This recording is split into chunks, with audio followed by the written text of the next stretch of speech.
ቤኪ መሪማ መስራትህ ጥሩ ነው። ለአረብ ሀገር ያሉት ልጆች ቦታ መስጠት መውደድ ለነሱ ክብር መስጠት ተገቢ ነው። ሆኖም ግን በውሸት አይደለም። አረብን በዛ ልክ ሰይጣን አርገ መሳል፣ አረብን ቆሻሻ በቃ ደፋሪ አርገ መሳል ስህተት ነው።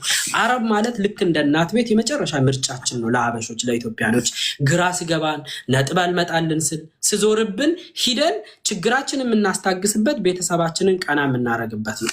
አረብ ሀገር ደርሶ የሚደፈር የሚገደል ጥቂት ነው። የሚደፈር ደግሞ የለም ልል ይችላል። አረብ ፊት ነው የሚያየው።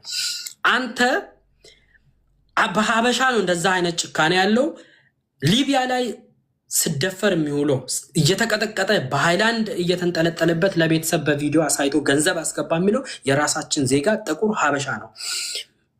የመን ላይ እያሰቃየ ያለው አሁን እንኳን እጁ ላይ ያለችው ሀና በወንድሟ በሀበሻ በጥቁር በኢትዮጵያዊ ነው እየተሰቃየች ያለችው እንጂ በአረብ አይደለም። ሳውዲ ብትደርስማ ይሄ ሁሉ ችግር አይደርስበትም። እና አረብን በዚህ ልክ አንቋሾ መስራት ድብድብናህን ነው የሚያሳየው።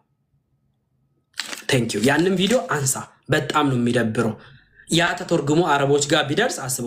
እንደ እናት እኮ ባይ ዘ ዌይ ወደ ሀገር እንኳን ልትገቢ ስትይ ልብስ ገዝቶ ምን ብሎ ወደ ሀገር የሚልኩ ማአት አረቦች አሉ። ማአት የሚመሰገኑ አረቦች አሉ። ዱባይ ላይ ደግሞ የኛ ልጆች ፍርድ ቤት ሁሉ ገትሮ ከአረብ ጋር ይከራከሩ የለ እንዴ? እና በእንደዚህ አይነት መልኩ የምትሄዱ ሰዎች